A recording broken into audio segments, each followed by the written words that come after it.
जय गुरुदेव। उससे आगे का जो प्रसंग है कुछ तांत्रिक अवश्य मिले, वे वाममार्गी थे, पर उन्हें दक्षिण मार्ग साधना का ख ग भी ज्ञात नहीं था।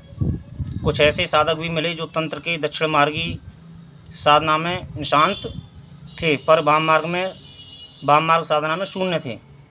कुछ हठयोगी भी मिले जिनके पास कुछ सिद्धियां थीं, पर वे सामान्य सिद्धियां थीं। साधारण नागरिक उससे प्रभावित हो सकते हैं, पर मेरे प्रभावित होने का तो प्रश्न ही नहीं था। कुछ मंत्रशास्त्री भी मिले जो मंत्रों के माध्यम से अलौकिक कार्य करने में सक्षम थे, परंतु इसके अलावा उनके पास कुछ भी नहीं था। मेरे कहने का तात्पर्य यह है कि यह मेरे जीवन का दुर्भाग्य ही है कि इतना भटकने के बाद भी कोई पूर्ण साधक नहीं मिला जिसे दक्षिण मार्ग और वाम मार्ग के तंत्र का पूर्ण ज्ञान हो और जो इस क्षेत्र का अधिकारी माना जाता हो, साथ ही जिसे मंत्र का भी उच्च कोटि का ज्ञान हो और अघोरी साधना या गौरक्ष साधना के बारे में विशेष जानकारी हो।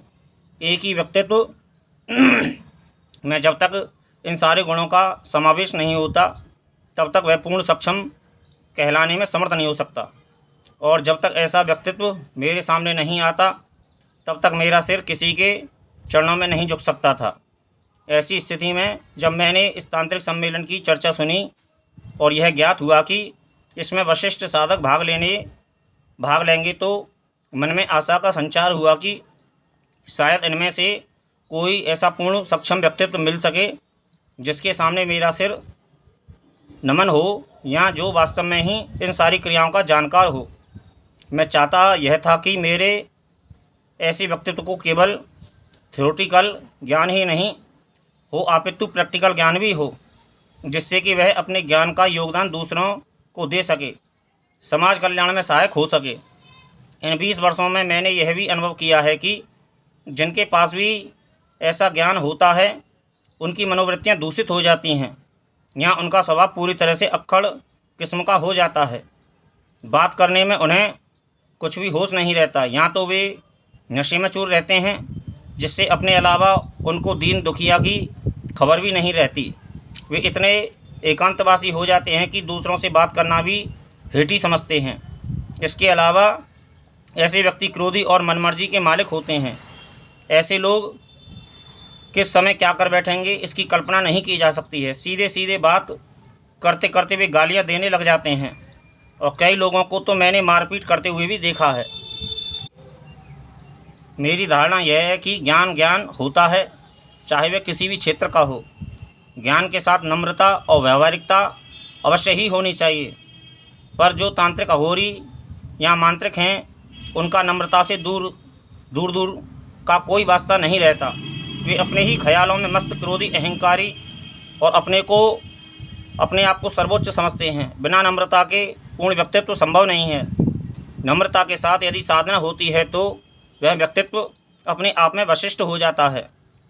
मुझे कहीं पढ़ी हुई घटना स्मरण आ रही है। एक बार सारे ऋषियों मुनियों की सभा हुई और उसमें यह वाद विवाद हुआ कि देवताओं में सर्वश्रेष्ठ देवता कौन है।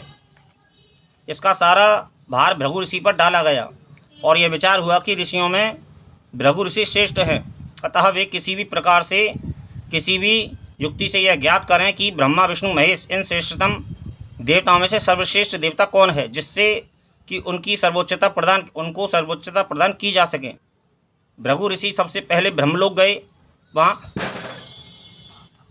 वहाँ ब्रह्मा जी सृष्टि रचना में संलग्न थे। वे वहाँ जाकर 2 क्षण तो उनके कार्य को देखते रहे, और जब ब्रह्मा ने ऋषि को प्रणाम किया तो किसी भी प्रकार का आशीर्वाद या उत्तर नहीं दिया। इसके विपरीत उन्होंने लातों के प्रहार से जो कुछ उन्होंने निर्माण किया था उसको तोड़-फोड़ दिया। यही नहीं, अपितु इतना अधिक नुकसान कर दिया कि कई वर्षों की मेहनत बर्बाद कर दी। ऐसा देखकर ब्रह्मा को क्रोध आ गया और ऋषि को पीटने के लिए उद्धत हो गए। ऋषि ने जबकि क्रोध से तमतमाते हुए ब्रह्मा के चेहरे को देखा और अनुभव किया कि किसी भी समय हाथापाई हो सकती है, तो वे वहाँ से खिसक गए। ब्रह्मलोक से निकलकर भृगु सीधे कैलाश पर्वत की ओर गए, जहाँ महादेव का निवास स्थान था। वहाँ पर महादेव तथा पार्वती दोनों बातचीत में संलग्न थे। ऋषि ने आप देखा न तब सीधे पार्वती कंधे पर चढ़ गए। पार्वती हड़बड़ाकर उठ खड़ी हुई तो ऋषि फिर उचक्कर उनके कंधों पर बैठने की कोशिश करने लगे। प्रलयंकारी महादेव ने जब अपनी आंखों के सामने अपनी पत्नी के साथ इस प्रकार का अभद्र व्यवहार होते हुए देखा तो उनके क्रोध का पारावार न रहा और तुरंत त्रिशूल उठाकर भृगु को मारने के लिए उनकी तरफ झपटे। क्रोध से उनकी आंखें लाल हो रही थीं और जितने वेग से उन्होंने त्रिशूल उठाया वह आश्चर्यजनक था। भृगु की मृत्यु निश्चित थी, पर वे इससे ही पूर्व वहाँ से भाग खड़े हुए। कुछ दूरी तक तो महादेव ने पीछा किया, पर जितनी तेज़ी से भृगु भागे थे वह आश्चर्यजनक था। वहाँ से भृगु सीधे क्षीर सागर पहुँचे, जहाँ शेषनाग की सैया पर भगवान विष्णु लेटे हुए थे और लक्ष्मी जी उनके चरण दबा रही थीं। भृगु ने जब ऐसा देखा तो तुरंत जोरों की एक लात विष्णु जी के सीने में दे मारी। यह देख शेषनाग क्रोध से फुफकारते उठा और उनके फनों में ज्वालाएं सी निकलने लगी।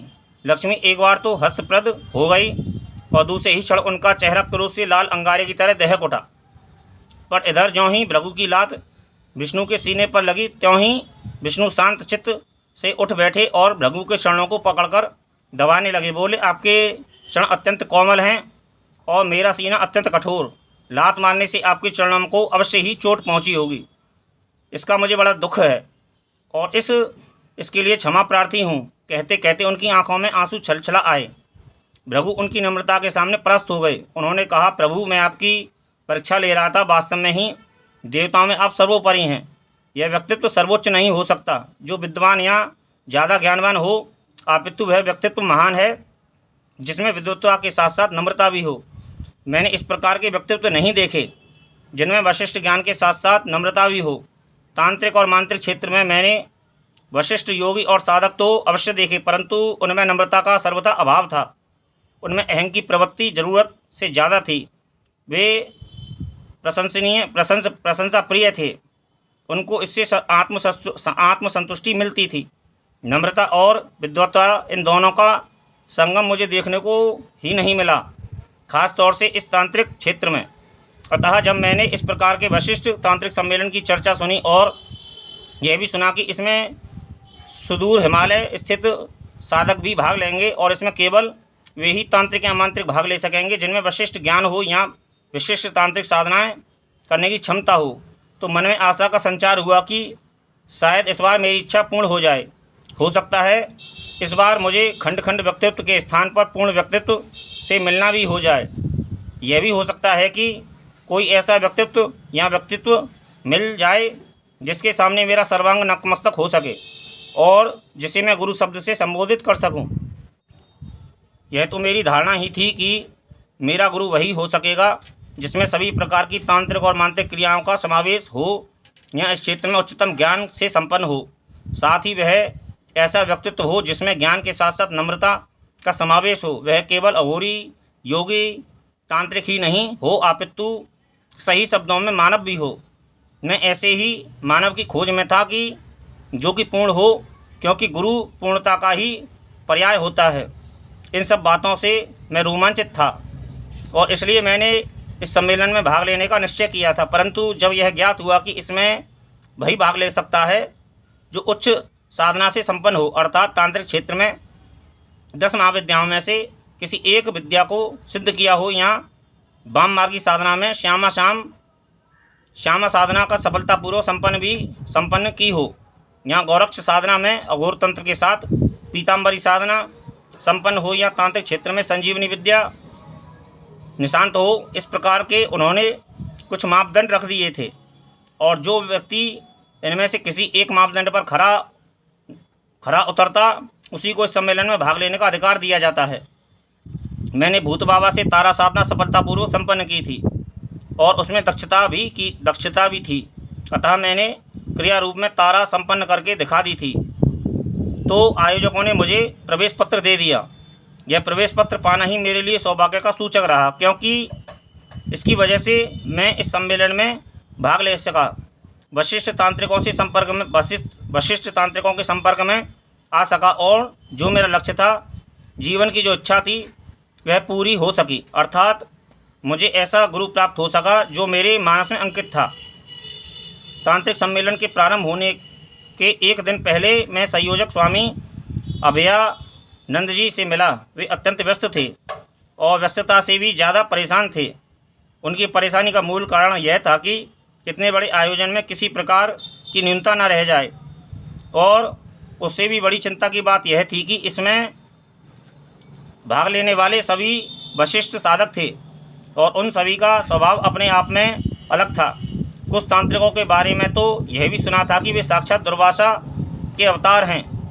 क्रोध तो उनकी नाक पर रहता है और थोड़ा सा भी अनुचित या उनके मनोनुकूल ना होने पर वे कुछ भी कर बैठते हैं। इस दृष्टि से संयोजक आदि परेशान थे, तो इसमें कोई आश्चर्य की बात नहीं। इस सम्मेलन के मूल में भुरभुआ बाबा थे, जो कि मूलतः आध्यात्मिक संत हैं, परंतु इसके साथ साथ वशिष्ठ तांत्रिक भी हैं। उनकी ख्याति भारत में ही नहीं, पूरे विश्व में है। तंत्र के क्षेत्र में और अध्यात्म के क्षेत्र में उनका नाम अत्यंत श्रद्धा के साथ लिया जाता है। वशिष्ठ व्यक्तियों को एक स्थान पर एकत्र करने में उनका सबसे बड़ा योगदान रहा, और इस सम्मेलन को संपन्न करने के मूल में उनकी ही प्रेरणा और परिश्रम रहा। मैं सम्मेलन के एक दिन पहले प्रयत्न करके भुरभुआ बाबा से मिला तो वे शांतचित्त थे, फिर भी उनका मस्तिष्क अत्यंत क्रियाशील था। मैंने इस सम्मेलन के बारे में जब कुछ जानना चाहा तो उन्होंने कहा कि यह मेरे जीवन की कसौटी है। यदि यह 10 दिन का सम्मेलन भली प्रकार से संपन्न हो गया तो मैं इसे अपने जीवन की सर्वश्रेष्ठ उपलब्धि ही मानूंगा। भुरभुआ बाबा के बारे में काफ़ी कुछ सुन रखा था और उनके बारे में जो कुछ सुना था, प्रत्यक्ष देखकर मुझे सुखद अनुभूति ही हुई थी। मूलतः वे तांत्रिक हैं, परंतु पिछले कई वर्षों से उन्होंने अपना जीवन अध्यात्म के क्षेत्र में विकसित किया। इनकी आयु के बारे में काफ़ी मतभेद है। कुछ तांत्रिक इनकी आयु 600 वर्ष से भी ज़्यादा बताते हैं और उनके पास इसका प्रमाण भी है, परंतु देखने पर वे 60-70 वर्ष से ज़्यादा आयु के नहीं लगते। शांत और गंभीर मुखमंडल, पैनी दृष्टि और तेजस्वी व्यक्तित्व, उनसे बातचीत करते समय सुखद अनुभूति होती है। वे जो भी बात करते हैं उसके पीछे उनका ठोस ज्ञान और दृढ़ अनुभव रहता है। वास्तव में ही वे अपने क्षेत्र के अत्यंत तेजस्वी व्यक्तित्व हैं। दूसरे दिन प्रातः 10 बजे के लगभग सम्मेलन प्रारंभ हुआ। सम्मेलन के चारों तरफ भुरभुआ बाबा के शिष्य मुस्तैदी से चौकस थे और उनको सख्त हिदायत दी थी कि केवल वे ही व्यक्ति इस सम्मेलन में प्रवेश करें जिनके पास अनुमति पत्र हो। जिस व्यक्तित्व के बारे में संदेह हो उसे वहीं पर रोक लिया जाए और तब तक अंदर जाने की अनुमति ना दी जाए जब तक कि बाबा स्वयं जांच पड़ताल ना कर लें। इस संबंध में सामने वाला व्यक्तित्व चाहे कितनी ही उच्च कोटि का हो, चाहे कितना ही गरिमापूर्ण हो, प्रयत्न यही किया गया था कि सभी के पास परिचय पत्र हो जो इसमें भाग लेने वाले थे। कई तांत्रिक तो प्रातः ही आए थे, फिर भी व्यवस्था में किसी प्रकार की न्यूनता न थी और सभी को परिचय पत्र जांच पड़ताल करके ही दे दिए गए थे। सम्मेलन में लगभग 400 तांत्रिक और मांत्रिक इकट्ठे हुए थे और वास्तव में ही वे सभी एक दूसरे से बढ़ चढ़ कर थे। कोई किसी से अपने आप को न्यून नहीं समझ रहा था। सभी विशिष्ट साधनाओं से संपन्न थे और अपने क्षेत्र में दक्ष तथा लब्ध प्रतिष्ठित व्यक्तित्व से संपन्न थे। मैंने धार्मिक ग्रंथों में ही शिवजी की बारात के बारे में पढ़ा था, परंतु इस सम्मेलन को देखकर मैंने अनुमान लगा लिया कि शिवजी की बारात में किस प्रकार के व्यक्तित्व सम्मिलित हुए होंगे। सम्मेलन में 400 से कुछ ज़्यादा ही साधु, योगी, अघोरी, तांत्रिक आदि थे और सभी की वेशभूषा अपने आप में विचित्र थी। अधिकांश लंगोटी लगाए हुए थे और पूरे शरीर पर भभूत मली हुई थी। कुछ की जटा इतनी लंबी थी कि चलने पर जमीन पर घिसटती थी। कुछ ने तो लोहे की लंगोटी लगा रखी थी। सम्मेलन में 100 से ऊपर साधु ऐसे भी थे जो सर्वथा निर्वस्त्र थे। कुछ तांत्रिकों ने हड्डियों की माला पहन रखी थी। एक तांत्रिक ने तो गले में 11 नरमुंडों की माला पहनी हुई थी। किसी तांत्रिक के गले में विचित्र मणियों की माला थी। तो कुछ साधु इतने अधिक कपड़े पहने हुए थे कि उनका सारा शरीर उन कपड़ों में छिप गया था। एक साधु ने कमर में नरमुंडों की करदनी बांध रखी थी। इसमें कुछ भैरवियाँ भी थीं। संभवतः उनकी संख्या 15 से 20 के बीच में थी।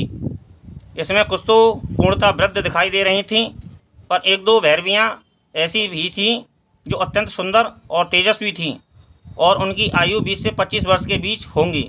मुझे आश्चर्य था कि इस छोटी आयु में उन्होंने किस प्रकार से इतनी कठिन क्रियाओं को संपन्न किया होगा, परंतु तांत्रिकों की गति बड़ी विचित्र हो सकती है। उन्होंने कुछ क्रियाओं के माध्यम से अपनी आयु को बांध रखा हो और अपने यौवन को अक्षुण्ण बनाए रखा हो। कुछ हठयोगी भी थे।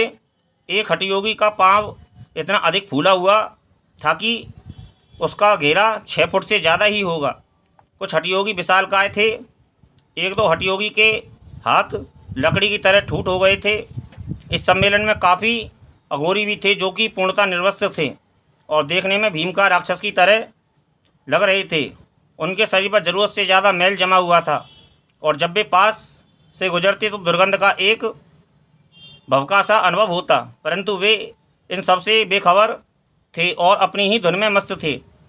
इनमें कुछ वशिष्ठ वाममार्गी तांत्रिक भी थे जिनको यदि सामान्य जन देख ले तो बेहोश हो जाए।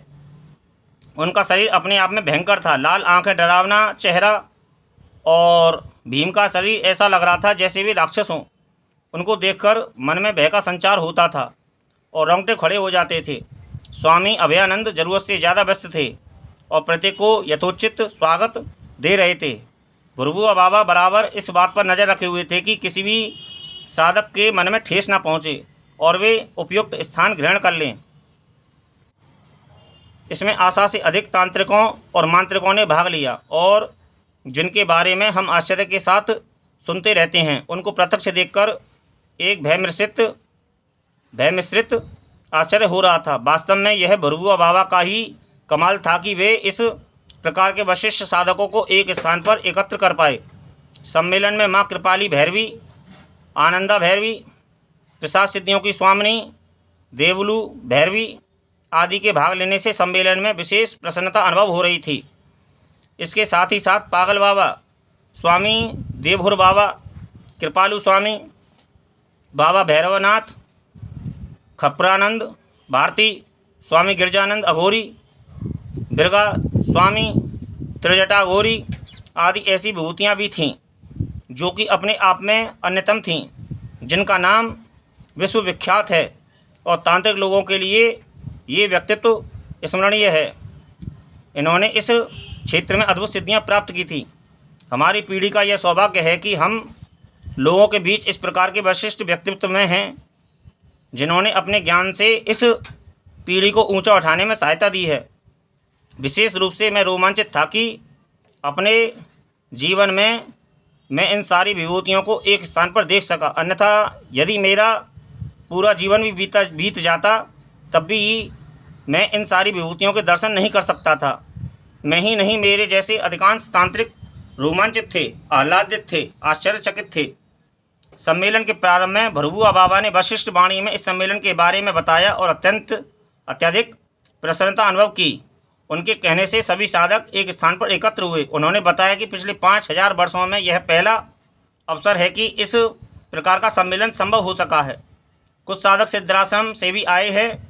यह मेरे लिए अत्यंत गौरवपूर्ण उपलब्धि है। उन्होंने आगंतुक तांत्रिकों, मांत्रिकों, योगियों, साधकों, हठयोगियों और अघोरियों से विनम्रतापूर्वक निवेदन किया कि वे शांत चित्त से इस सम्मेलन को सफल बनाएं, में योगदान दें। सभी साधक अपने आप में अन्यतम हैं, इसलिए परस्पर वाद विवाद हो जाना स्वाभाविक है, पर इस प्रकार वाद विवाद से व्यर्थ में समस्याएं पैदा होंगी।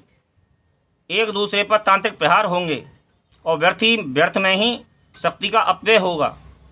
अतः जहाँ तक हो सके तो वे अपने क्रोध को सीमित रखें और एक दूसरे को ज्ञान देने में उदारता बरतें। उन्होंने देश की परिस्थिति पर भी संक्षिप्त प्रकाश डाला। साथ ही उन्होंने दुख प्रकट किया कि पिछले 300 वर्षों का समय तंत्र के देश में अंधकार युग ही कहा जाएगा, जबकि इस विद्या पर भीषण प्रहार हुए और इस साधना को केवल मात्र मारक विद्या मान ली गई है। तंत्र का नाम लेते ही जनसाधारण भयभीत हो जाता है। उनके मानस में यह धारणा बन गई है कि तांत्रिक केवल किसी को मार सकता है या दुख पहुंचा सकता है। उनकी धारणा के अनुसार मोहन, वशीकरण, उच्चाटन आदि क्रियाएं ही तंत्र हैं, जबकि तंत्र इससे कहीं ऊंचे स्थान पर स्थित है और इससे पूरे विश्व का कल्याण हो सकता है। यह विद्या हमारे पूर्वजों की थाती है तथा इस क्षेत्र में पूरा विश्व भारत की तरफ ताक रहा है। उनको इस क्षेत्र में जब भी ज्ञान मिलेगा तो वह भारत की तरफ से ही मिल सकता है। पर धीरे धीरे नकली तांत्रिक समाज में घुस गए हैं, जिन्होंने चमत्कार दिखाने को ही तंत्र मान लिया है और इस प्रकार वे जहां तंत्र का अहित कर रहे हैं, वहीं दूसरी ओर जनसाधारण को गुमराह भी कर रहे हैं। ऐसी स्थिति में तांत्रिक यदि अंतर्मुखी बनकर रह जाता है तो यह बहुत बड़ी भूल है। वे देश के निर्माण में रचनात्मक योगदान दे सकते हैं। इस क्षेत्र की जो विशिष्ट क्रियाएं हैं वे धीरे धीरे लुप्त होती जा रही हैं। जलगमन, वायुगमन, प्रकाया प्रवेश आदि क्रियाएं कुछ साधकों के पास ही रह गई हैं और वे साधक जनमानस से इतने दूर हो गए हैं कि उनसे ये विद्याएं प्राप्त करना संभव ही नहीं रहा। उनकी काया के साथ ही साथ इस प्रकार की विद्याएं भी समाप्त हो जाएंगी और हमारा देश एक बहुत बड़ी निधि से वंचित हो जाएगा। देश की सेवा केवल राजनीति के माध्यम से ही संभव नहीं है, अपितु कई ऐसे क्षेत्र भी हैं जिनके माध्यम से देश सेवा और जन सेवा हो सकती है। इस प्रकार के क्षेत्रों में तंत्र और मंत्र सर्वोपरि है। जब तक इन विद्याओं के प्रति जो भ्रामक धारणाएं जनमानस में फैली हुई हैं वे दूर नहीं होंगी, तब तक इन साधनाओं के प्रति आस्था जनमानस में नहीं हो सकेगी। उन्होंने तांत्रिकों, मांत्रिकों और साधकों को आह्वान किया कि वे जनसाधारण से अपने आप को संपर्कित करें और अपने ज्ञान को इस प्रकार से समाज में वितरित करें जिससे कि सामान्य साधक भी लाभ उठा सके। भुरभुआ बाबा के बारे में सभी लोग श्रद्धानंत हैं, क्योंकि उनका व्यक्तित्व अपने आप में विशिष्ट रहा है और उन्होंने अपने जीवन में इस क्षेत्र में अद्वितीय कार्य किया है। बाबा के भाषण को सभी लोग शांतचित्त से सुन रहे थे।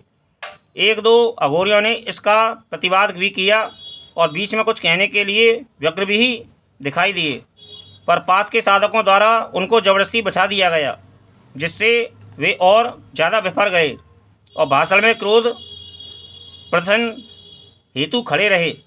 भाषण की समाप्ति के साथ बाबा ने कहा कि सम्मेलन के लिए सभापति चुना जाए और ऐसे व्यक्ति को सभापति बनाया जाए जो किसी एक ही क्षेत्र में निशांत ना हो, अपितु उसकी गति सभी प्रकार की विद्याओं में समान रूप से हो। तांत्रिक और मांत्रिक समाज में वह वृद्ध का नहीं कहलाता जो कि आयु से वृद्ध होता है, अपितु वह वृद्ध कहलाता है जो कि ज्ञान से वृद्ध होता है।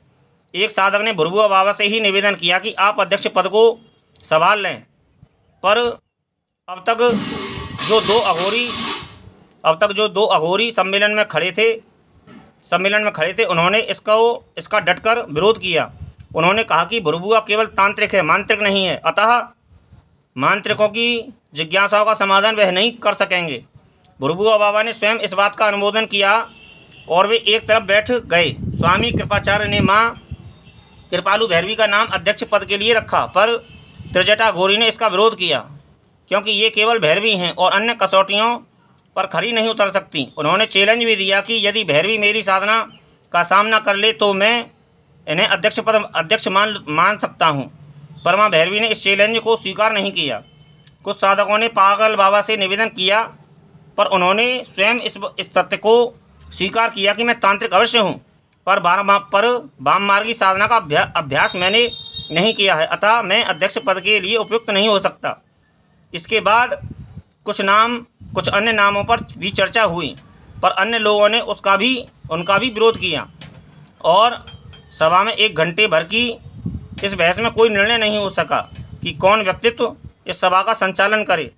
कुछ अघोरियों ने हठयोगी स्वामी प्रेत बाबा का नाम सुझाया तो एक तांत्रिक ने खड़े होकर प्रेत बाबा को चुनौती दे दी कि यदि वह मेरी कृत्या का सामना कर लें तो मैं उनको सभापति स्वीकार कर सकता हूँ। साथ ही साथ उन्होंने यह भी बता दिया कि मैंने संहरणी कृत्या सिद्ध कर रखी है। कृत्या अपने आप में पूर्णतः मारक प्रयोग है और कहते हैं कि जब शंकर ने दक्ष का यज्ञ विध्वंस किया था तो उन्होंने कृत्या का ही सहारा लिया था। ऊंचे से ऊंचा तांत्रिक भी कृत्या के प्रयोग से घबराता है और उसका सामना नहीं करता, क्योंकि कृत्या प्रयोग के बाद सामने वाला साधक एक क्षण भी जीवित नहीं रह सकता। कृत्या स्वयं उस साधक को समाप्त कर देती है। दक्ष अपने आप में विशिष्ट ऋषि एवं अत्यंत तांत्रिक थे, परंतु वे भी कृत्या का सामना नहीं कर पाए। यद्यपि उन्होंने यज्ञ को बचाने में अपनी सारी सिद्धियों का प्रयोग कर लिया था, पर वे सिद्धियां कृत्या के सामने निरुपाय हो गई थीं। तो ये मित्रों एक छोटी सी जानकारी है श्री माली जी के जीवन पर, और इससे आगे भी कुछ कहा जाएगा। जय गुरुदेव।